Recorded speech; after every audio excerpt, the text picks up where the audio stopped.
Memang air dia naik memang mendadak. Dalam masa 1 jam, air dah naik terus paras dada ke atas. Ada kecemasan, ada orang sakit, ada orang kritikal, mereka semua terjebak dalam kawasan banjir. Memang kendaraan itu kena tinggi. Banjir gini, ferry tak boleh bergerak. Cuma kita tolong orang, boleh guna speedboat saja. Perubahan cuaca dekat kawasan tu berlaku terlalu cepat. Kita kena keluar daripada kawasan tu.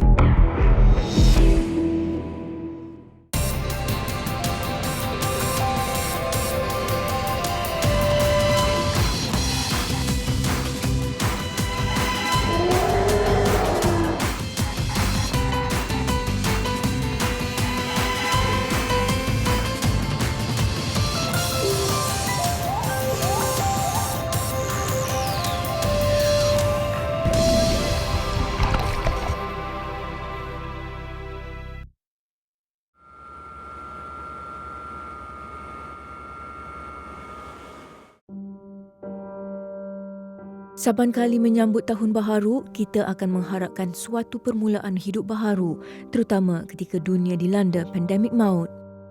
Tetapi minggu pertama tahun 2021 sahaja telah menjadikan ramai rakyat Malaysia mangsa bah besar. Negeri yang teruk terjejas adalah Pahang, diikuti Johor, Perak, Kelantan, Terengganu, Sabah dan yang terbaharu Sarawak. Difahamkan banjir melanda negeri-negeri pantai timur kali ini adalah yang kedua terbesar selepas tahun 2014. Ekoran itu, kru Majalah 3 telah turun padang dari 8 hingga 14 Januari bagi mendekati mangsa banjir dan wira di sebalik bah besar kali ini.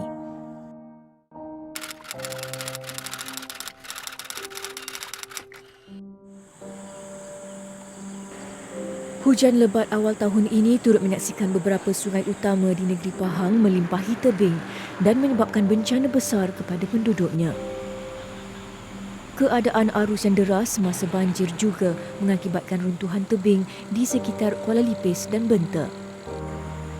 Seterusnya menyaksikan kerosakan teruk pada bahagian bangunan yang terletak di tepi sungai, sehingga terdapat rumah dan premis perniagaan roboh serta dihanyut arus.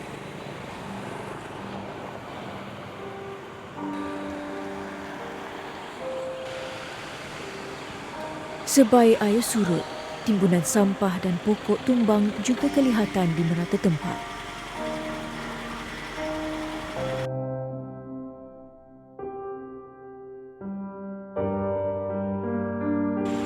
Kuala Lipis adalah antara kawasan di negeri Pahang yang menyaksikan ramai penduduknya menjadi mangsa banjir.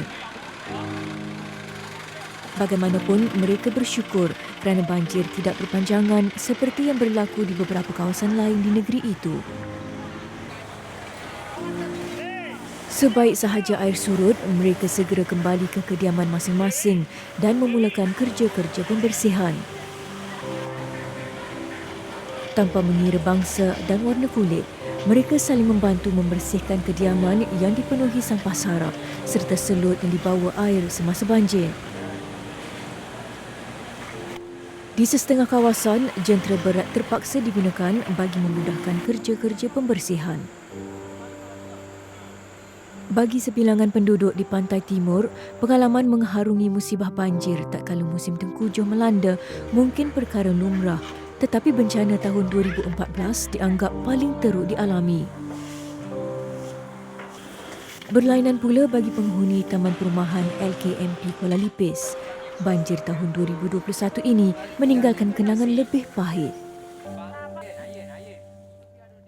Hari banjir tu, pada hari Senin 4 bulan 1 tu, pagi tu, memang air dia naik memang mendadak. Dalam masa 1 jam daripada pukul 8 lebih ke pukul 10 tu, air dah naik terus paras dada ke atas. Memang kami tak sempat lah nak selamatkan barang-barang apa semua. Keluarga Zainuddin Ibrahim adalah antara mangsa banjir di taman berkenaan. Paras air yang luar biasa pada banjir kali ini menyebabkan mereka kerugian besar. Selama saya duduk sini dah 30 tahun lebih, kali ni dah kali yang ketiga. Yang ni yang paling teruk. 2014 hari tu kira taklah teruk macam ni. Kiranya dan juga 3-4 hari tu amaran tu kita dapat info. Tapi yang kali ni memang tak ada info apa, mendadak naik. Jiran Zainuddin, Zaitul Akmal Syamsul Bahrin menyatakan ini adalah banjir kedua yang dihadapi keluarganya sejak berpindah ke situ 7 tahun lalu. Walaupun sedih dengan kerusakan yang berlaku, dia sekeluarga masih berusaha menyelamatkan barangan yang boleh digunakan semula. Banjir tahun 2021 ni memang teruk sangat. Memang orang kata tak dijangka lah. Saya pun tak sempat nak kemas barang-barang juga. Air terlalu cepat naik. So barang-barang, perabot, almari, semua habis lah. Memang 100% rumah saya total loss perabot dalam rumah.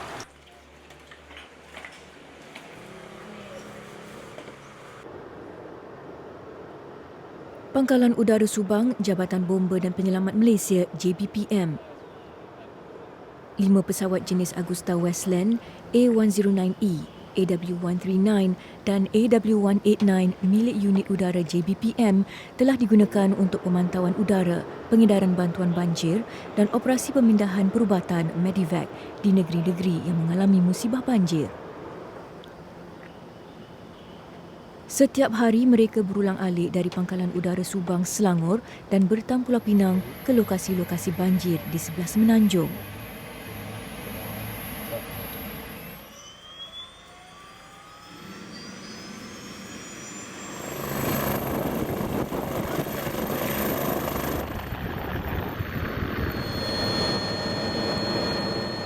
Penerbangan kali ini, 8 Januari, adalah ke Temerloh dan Rompin Pahang. Tak kala pesawat memasuki ruangan udara negeri itu, kelihatan banyak tumpukan air teh di merata tempat.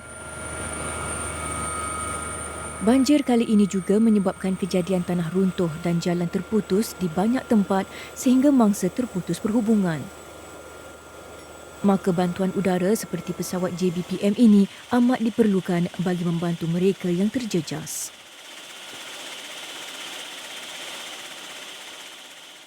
Dia bergantung kepada setengah tempat. Ada tempat yang tak pernah mengalami banjir pada 2014 ataupun 2014 paras air dia rendah. Tetapi kali ini di tempat dia pula paras air dia lebih tinggi daripada 2014. Boleh kita katakan di setengah tempat. Kita ambil contoh Maran, Raup. Ini tidak begitu kritikal dan ekstrim pada tahun 2014. Tapi kali ini dia dianggap sebagai lebih ekstrim daripada 2014. Di Temerloh, Stadium Sekolah Sukan Pahang adalah antara lokasi pendaratan pesawat pelbagai agensi bagi misi bantuan banjir. 4 pusat pemindahan sementara PPS akan menerima bantuan agihan makanan dan keperluan asas lain dari sini. Antaranya SK Batu Suah, JKK Pulau Pasir Mandi, Kampung Pulau Raya dan SK Sanggang Seberang. Menurut Ketua Cawangan Latihan Pangkalan Udara Subang JBPM, Faridullah Amin Muhammad Noh, tugasan bencana alam kali ini mempunyai cabaran tersendiri. Perbezaan banjir tahun ini jika dibandingkan dengan tahun-tahun sebelum, selain daripada hujan yang lebat berterusan, negara juga menghadapi pandemik COVID-19 yang mana risiko jangkitan juga tinggi terhadap anggota penyelamat. Kami perlu menggunakan prosedur dan teknik yang betul untuk melakukan operasi ini supaya operasi ini dapat berjalan dengan lancar. Segala penugasan pengedaran bantuan oleh unit udara JBPM ini dilakukan dengan pantas dan tanpa henti, umpama perkhidmatan teksi. Setiap satu penerbangan, berat muatan akan diambil kira supaya pesawat dapat menampungnya. Sekiranya terlebih muatan akan mendatangkan risiko pada helikopter. Kerjasama antara tenaga manusia dan burung besi ini membuat kru Majalah 3 terfikir, tidak penatkah mereka? Difahamkan kos setiap penerbangan mencecah puluhan ribu, tetapi ia bukan kekangan untuk anggota Celoring Merah ini terus mencurah bakti agar kesengsaraan mangsa banjir dapat dikurangkan.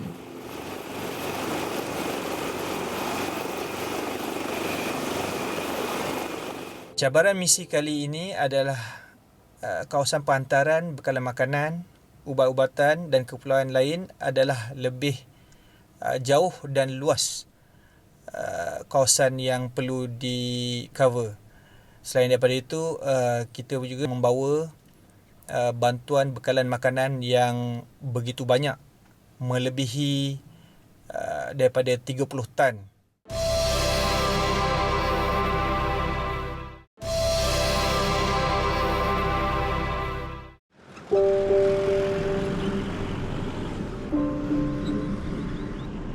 Tragedi bah besar yang melanda Kelantan pada tahun 2014 menjadi sejarah pahit buat penduduk negeri ini, terutamanya di daerah Kuala Krai. Sebuah tugu peringatan telah dibina di tengah bandar ini bagi mengingati peristiwa itu.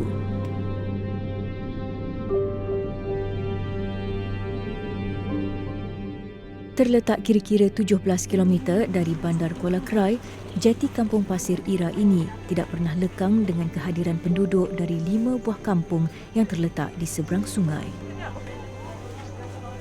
Pengangkutan air satu-satunya jalan penghubung untuk ke sana.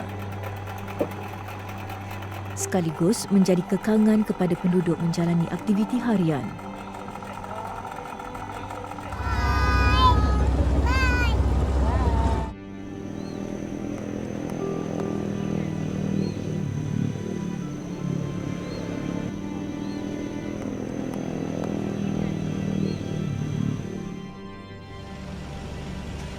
Ekoran itu pada tahun 2013, perkhidmatan feri diwujudkan oleh Koperasi Kampung Pasir Kelang bagi menyelesaikan permasalahan ini. Ia ternyata memudahkan perjalanan orang kampung untuk merentasi sungai yang terpanjang di negeri Kelantan ini.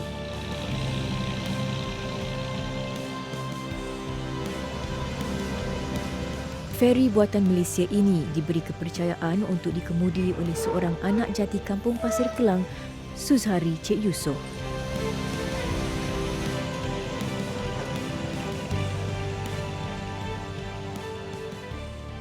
Saya suka menolong orang. Macam orang lorak ko, gapo ko. Saya pernah hantar orang nak beranak dia pergi ke hospital dengan kelaju derah juga lah. Gua nak beranak ke, mungkin satu nyawa ke. Selepas saya tolong orang tu, saya rasa puas hati lah.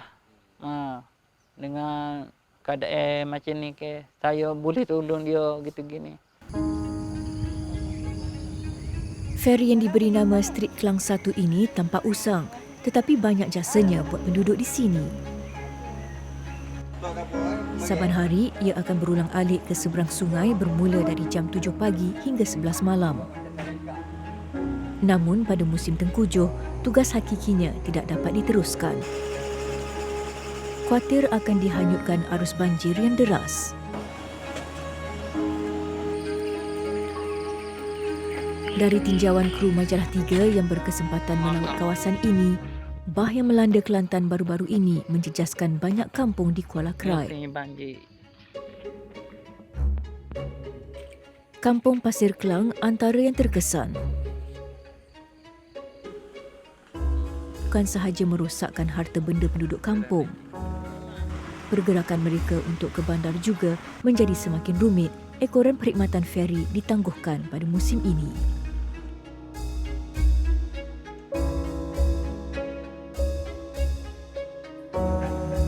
Walau dilanda bencana banjir, ia tidak menghalang Suzhari bagi melaksanakan tanggungjawabnya untuk memudahkan urusan penduduk kampung. Bot laju digunakan sebagai pengganti feri. Meskipun sumbangannya kecil, namun Suzhari tetap berbangga dengan pekerjaannya. Baginya, tugasan yang nampak mudah ini mempunyai peranan yang besar buat penduduk kampung di sini.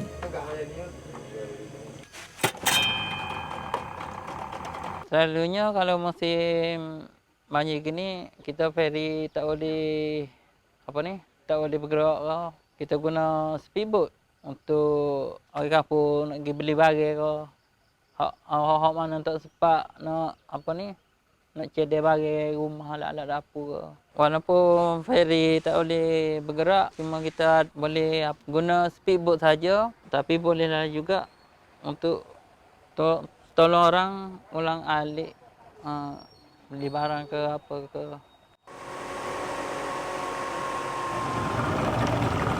Mengambil masa 10 minit untuk ke seberang, Sushari perlu berulang alik melebihi 100 kali setiap hari.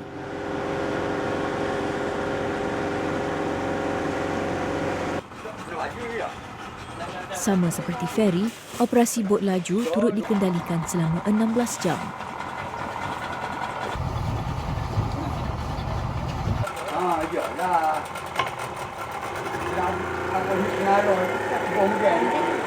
Malah bapa kepada 3 orang anak ini sentiasa bersiap siaga sekiranya berlaku sebarang kecemasan melibatkan penduduk kampung.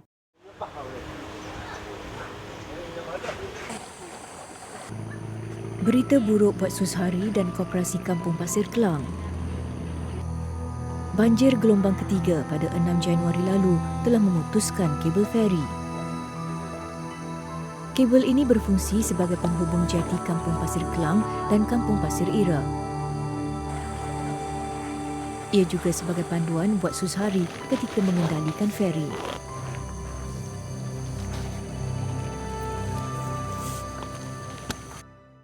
Kalau dah ada benda ni, maka tak boleh jalan lah feri. Dia air laju kan, tak sampai ke jeti. Dia akan singgah ke bawah ni lah. Tugasan mengemudi bot dibahagikan kepada 2 shift, 7 pagi hingga 3 petang dan 3 petang hingga 11 malam. Hari ini Sushari dijadualkan bertugas pada shift pertama. Sebaik selesai daripada tugas, dia akan bergegas ke feri Street Kelang 1. Selaku pengemudi utama, keadaan feri sentiasa dititik beratkan dan perlu diberi perhatian sepenuhnya, terutama ketika musim banjir.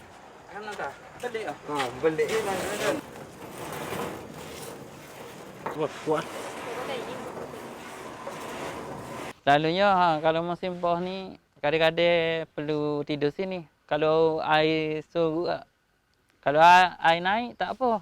Tak perlu jaga tak apa. Kalau air tengah naik. Kalau macam air surut, mesti kena jaga lah. Tak kena tidur lah. Tak perlu tidur. Walaupun feri ini tidak beroperasi, Sushari tetap menjaganya dengan penuh rapi.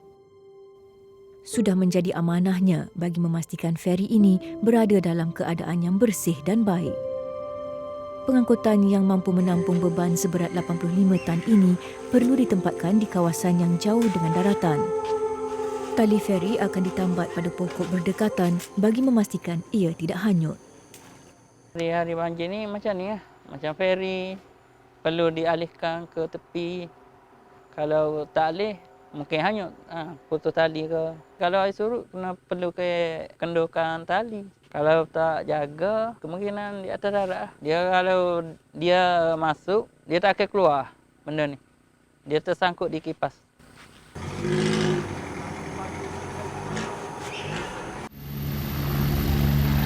Temerloh Pahang. Unit Udara Jabatan Bomba dan Penyelamat JBPM yang baru sahaja selesai tugasan di daerah berkenaan bergegas pula ke Rompin. Di Rompin, mereka perlu mengedarkan bekalan ke kampung orang asli Jubau Muazzam. Dalam kesibukan misi bantuan banjir, anggota penyelamat awan biru ini juga pernah menerima panggilan untuk memindahkan pesakit COVID-19. Difahamkan pihak Kementerian Kesihatan Malaysia KKM telah memberi latihan terperinci kepada unit udara JBPM dalam mengendalikan pesakit pandemik itu. Operasi menghantar pesakit COVID, tetapi disebabkan cuaca yang tidak menentu, hujan yang lebat dan berpanjangan sepanjang hari dan jam penerbangan yang berbaki sedikit sebelum helikopter memasuki maintenance schedule, maka pihak KKM telah membuat keputusan untuk menghantar pesakit melalui jalan darat. Biasanya operasi banjir akan membuat pesawat sering kehabisan minyak, ekoran kekerapan penerbangan dan pengangkutan muatan. Sekaligus lori minyak JBPM dan pemandunya juga bekerja keras. Di Semenanjung, hanya terdapat 2 buah kenderaan ini yang bergerak seiring dengan operasi unit udara JBPM.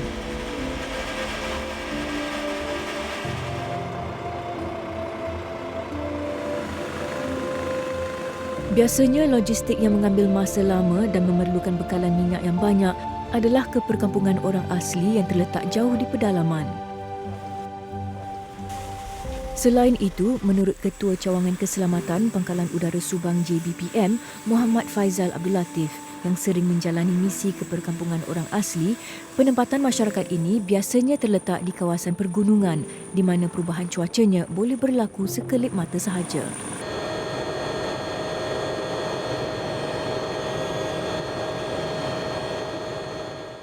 Kesukarannya adalah perubahan cuaca dekat kawasan tu berlaku terlalu cepat.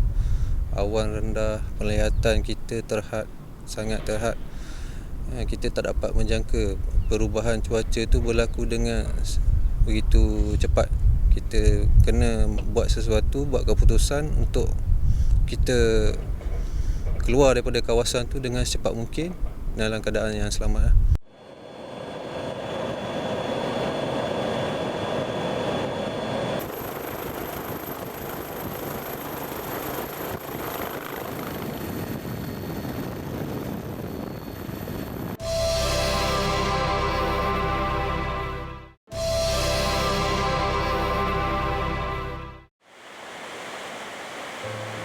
Air sungai yang deras dan dalam ketika banjir di Kuala Lipis baru-baru ini adalah antara cabaran besar kepada petugas barisan hadapan semasa melakukan misi mereka. Ini kerana selain menjadi ancaman kepada mangsa banjir, ia juga boleh meragut nyawa pasukan penyelamat jika mereka tersilap langkah. Selain arus yang laju, aliran berkenaan turut menghanyutkan pelbagai sampah, termasuk bongkah kayu besar yang boleh merosak dan menenggelamkan kenderaan yang digunakan pasukan penyelamat.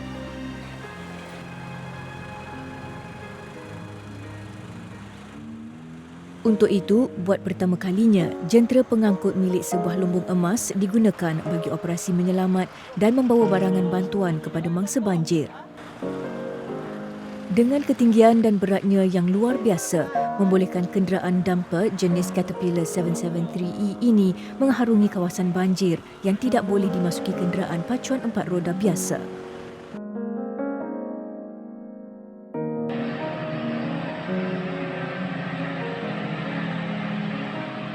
Visualnya yang gagah meredah air sambil membawa mangsa banjir menjadi antara bahan sensasi dalam kalangan pengguna media sosial negara ini. Turut tular gambar salah seorang pemandu jentera berat itu.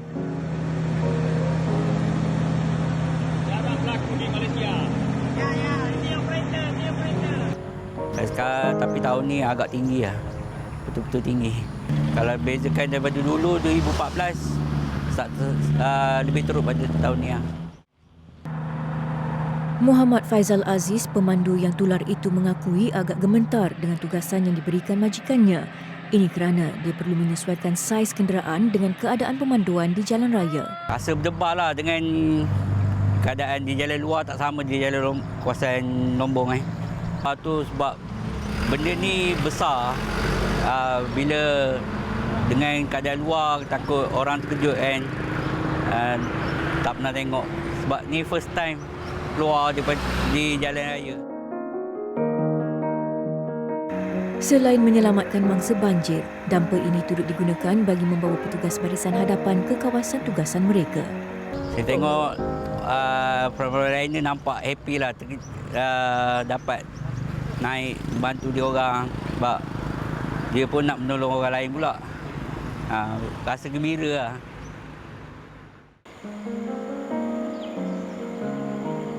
Lori bernombor 19 ini adalah salah satu dari 2 dumper yang digunakan bagi menyelamatkan mangsa banjir di Kuala Lipis.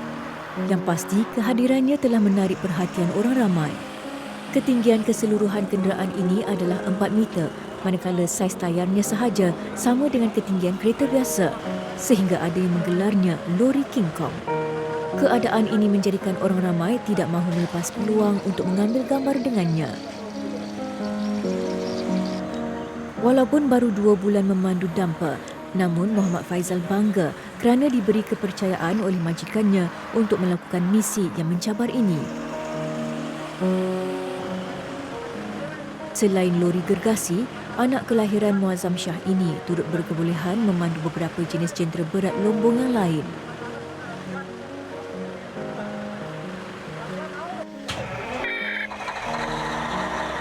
Dan bagi memudahkan kerja-kerja pemanduan terutama di jalan raya, Muhammad Faizal akan dibantu seorang penunjuk arah yang biasanya akan berada di luar dumper.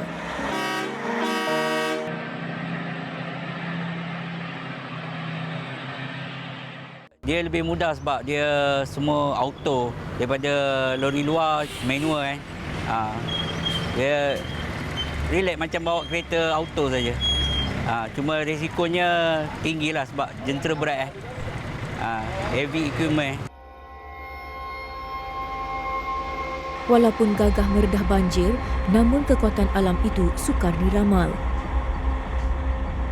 Satu daripada lori King Kong yang digunakan dalam operasi ini tewas apabila beberapa bahagian enjinnya dimasuki air. Meskipun terpaksa menanggung kos baik pulih yang tinggi, bagi pengarah sebuah syarikat perlombongan yang menjadi pemilik kepada lori ini, Aldrian Alambono, dia gembira kerana dapat menyumbang sesuatu kepada penduduk Kuala Lipis ketika mereka dalam kesusahan. Pertama kali saya dihubungi oleh bagian polis, OC. Dia call saya, ada kecemasan, ada orang sakit, ada orang kritikal, mereka semua terjebak dalam kawasan banjir. Tak ada kenderaan yang memang boleh masuk ke dalam kawasan banjir itu selain memang kendaraan itu kena tinggi.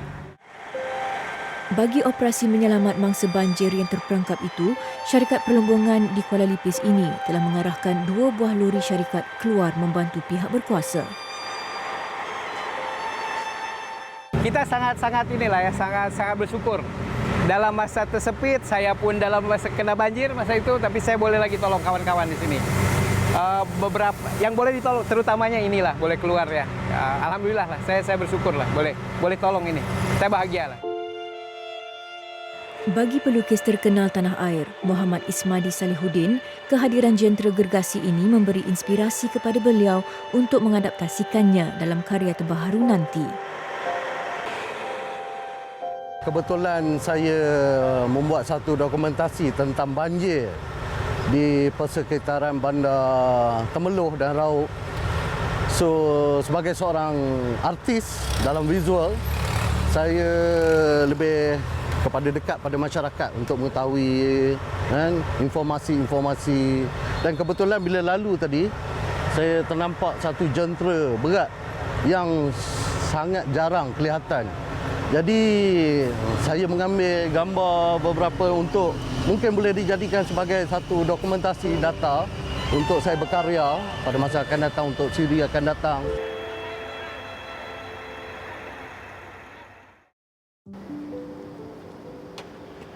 Pada 14 Januari, kru Majalah 3 sekali lagi mengikuti unit udara Jabatan Bomba dan Penyelamat Malaysia JBPM ke Pantai Timur. Pada ketika ini, banjir di setengah tempat semakin pulih, namun pasukan ini masih belum mampu menarik nafas lega. Ini kerana kerosakan jalan perhubungan membuat mereka masih perlu meneruskan misi bantuan banjir. Kali ini destinasi yang dituju adalah perkampungan orang asli yang pernah ditenggelami banjir sepenuhnya pada tahun 2014 di negeri Cik Siti Wan Kembang. Difahamkan walaupun bukan pada waktu bencana, unit udara bomba ini perlu memberi keutamaan penerbangan ihsan kepada sebarang permintaan Jabatan Kemajuan Orang Asli JAKWA.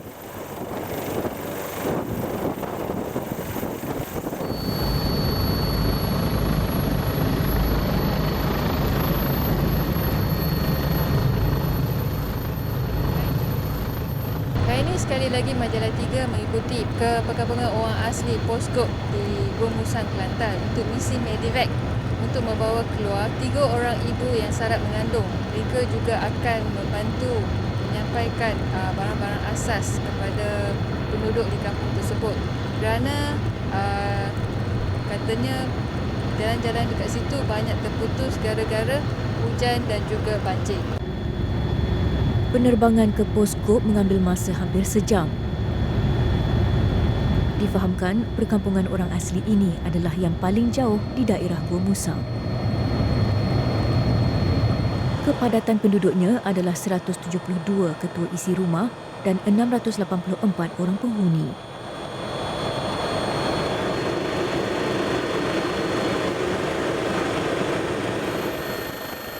Permohonan penerbangan wanita-wanita orang asli yang syarat mengandung ini telah dibuat pada 13 Januari.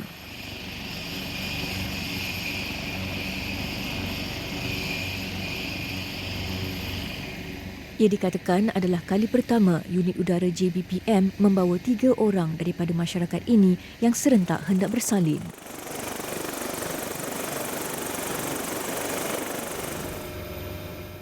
Hari ini kita minta ada orang keluar untuk bersalin ke hospital lah. Kalau dulunya memang di kampung, tapi sekarang ni pihak doktor mesti galakkan penduduk bersalin di Gua Musang.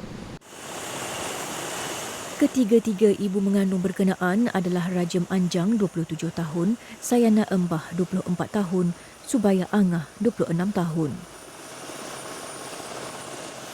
Mereka juga ditemani oleh suami masing-masing dalam penerbangan itu.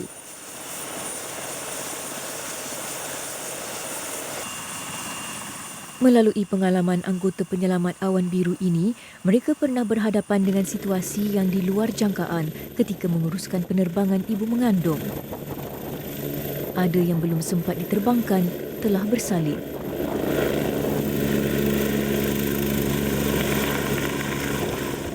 Tempat mendarat helikopter tu dengan rumah pesakit tu agak jauh dan dia terpaksa dibawa dengan menaiki motosikal dan mengambil masa yang agak lama lah.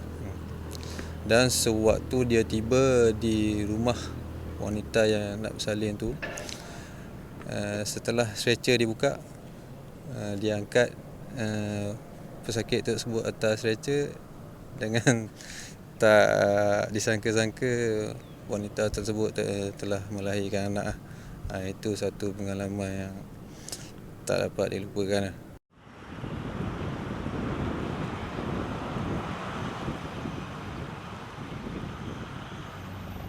Ketiga-tiga wanita orang asli dari Poskop ini kemudian dibawa ke Balai Bomba dan Penyelamat Gua Musang.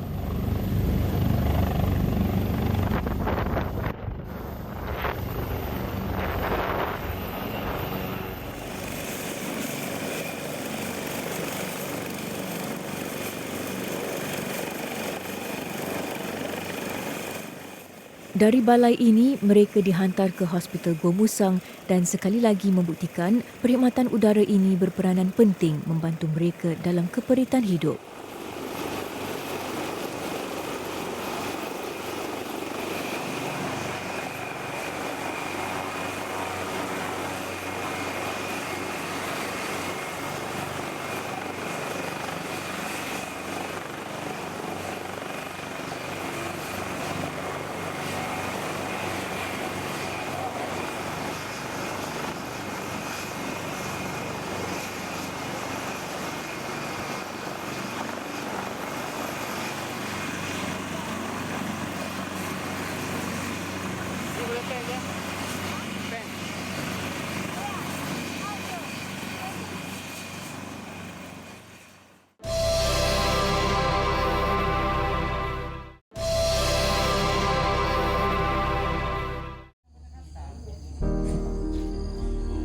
Kampung Pasir Kelang, Kuala Krai, Kelantan.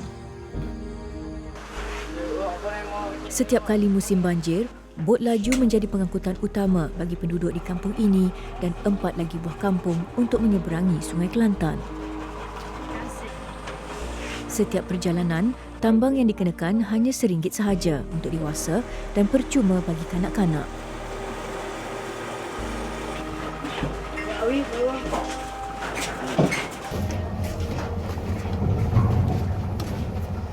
Sebelum ni kalau keluar pergi Bandar Kuala Krai menaiki feri, tapi sebab ke musim banjir terpaksa guna perkhidmatan bot untuk ke bandar. Kalau sebelum musim banjir ni kalau guna perkhidmatan feri tu senang sebab kalau guna kereta dapat bawa barang tu daripada rumah lalu. Tapi lah ni kalau guna bot kena tinggal kereta sebagai dan bawa masuk menggunakan motor, terpaksa guna 3 perkhidmatan lah. Setahun berkhidmat memberi peluang kepada Sushari bertemu dengan ribuan penumpang dari pelbagai latar belakang. Nyawa setiap penumpang digalas di bahunya. Misinya adalah bagi memastikan mereka tiba ke destinasi dengan selamat. Sikap lalai dan alpa mampu mengundang kecelakaan sekiranya faktor keselamatan tidak diutamakan. Pak Cik dah tahu dah buat dialisis ni. Alik pergi hospital hari Sabtu, hari Senin, hari Rabu. Dulu naik motosikal, duduk kapal basikal sampai ke Kaliperi. Kalau ni musim banjir. Musim banjir ni kena naik bot lah. Alik hospital jauh. Hospital sini sampai duduk rumah Pak Cik sampai ke hospital lebih kurang 36 kilo. Kos lah tinggi Pak Cik. Hari-hari RM50. Minyak lagi tambah berapa kali tambah. Jauh tu lah. Air banjir di kampung sudah semakin surut. Tetapi arus sungai masih lagi deras dan berada pada aras berbahaya.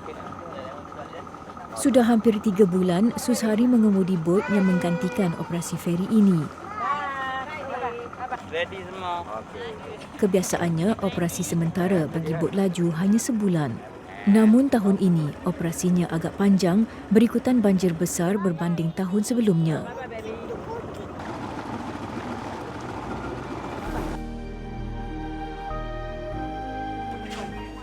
Demi kemudahan penduduk di sini, Koperasi Kampung Pasir Kelang telah menghabiskan RM1.5 juta pada awal pembinaan feri ini.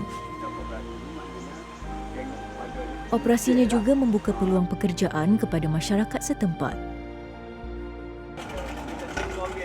Jelas ia satu perkara baharu bagi mereka, namun memberi impak besar pada kehidupan seharian masyarakat di sini. Sungai Kelantan ini menjadi laluan utama buat penduduk kampung berdekatan.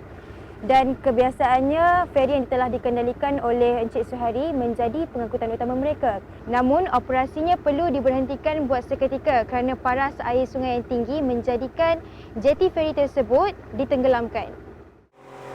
Ketika penggambaran dilakukan, kami berkesempatan untuk bertemu dengan Muhammad Jaafar, pengerusi Koperasi Pasir Kelang.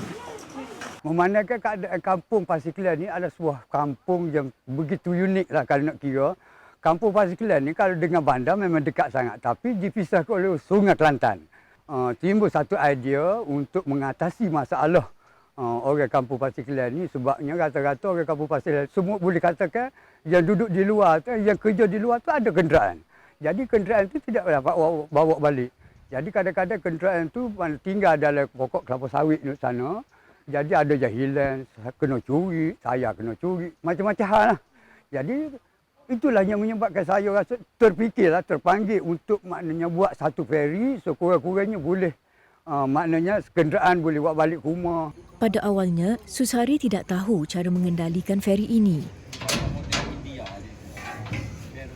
Dengan kesungguhannya untuk mencuba dan menerokai kemahiran baharu, dia antara pengemudi yang paling dipercayai oleh pihak koperasi. Masa itu kita buat di Pasir Gudang Johor, lepas tu kita bawa balik ke sini, kita lekat kat sini. Dan pada tahun 2013 kita dah mula beroperasi, dah siap. Setiap hari, lelaki berusia 37 tahun ini sering melakukan pemeriksaan rutin. Walaupun feri kebanggaan penduduk kampung ini tidak dapat beroperasi di keadaan arus sungai yang bahaya, masih ada tugasan yang perlu dipikul oleh warga kerja feri. Enjin feri perlu dihidupkan bagi mengelakkan dari sebarang kerusakan.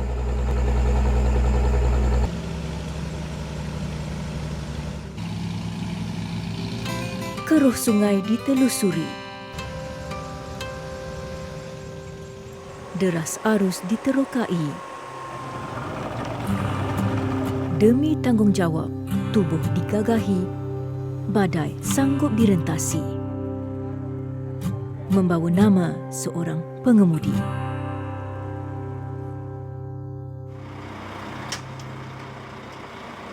Manakala di Pos Gop Gua Musang, unit udara JBPM yang telah selesai medevac tanpa melengahkan masa meneruskan kerja-kerja penghantaran bekalan makanan ke perkampungan orang asli yang sama.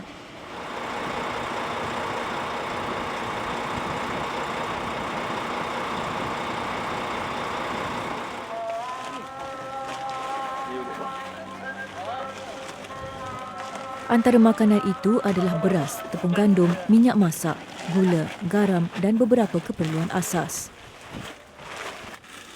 Jumlah berat keseluruhannya melebihi 3,000 kilogram.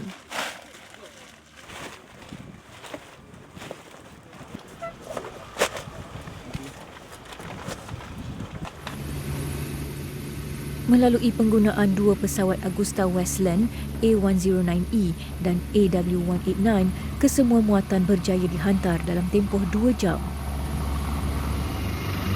Menurut Pegawai Memerintah Pangkalan Udara Subang JBPM, Muhammad Saiful Nizam Samsudin, pasukannya sentiasa bersiap siaga untuk misi bencana sebegini.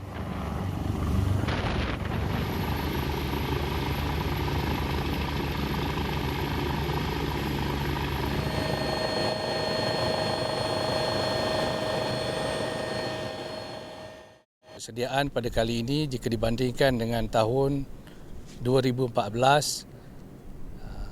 persiapan kami lebih teratur dan banjir yang berlaku tidaklah sepantas yang berlaku pada tahun 2014.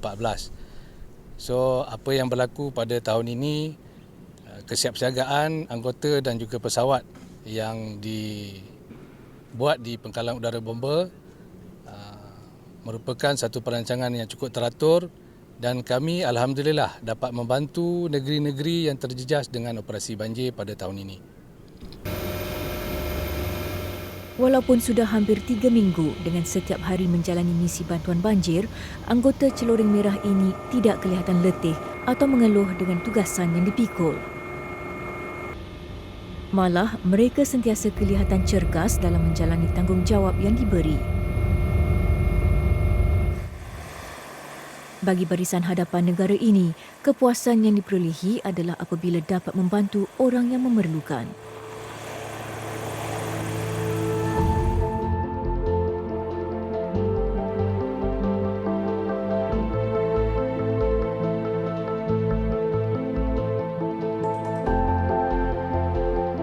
Bah besar melanda tak kala negara berhadapan pandemik maut. Bagi sesetengah pihak, ia adalah satu musibah dan malapetaka. Namun hikmahnya, semua orang bangkit mengembling tenaga membantu satu sama lain demi meringankan beban dan kesejahteraan rakyat Malaysia.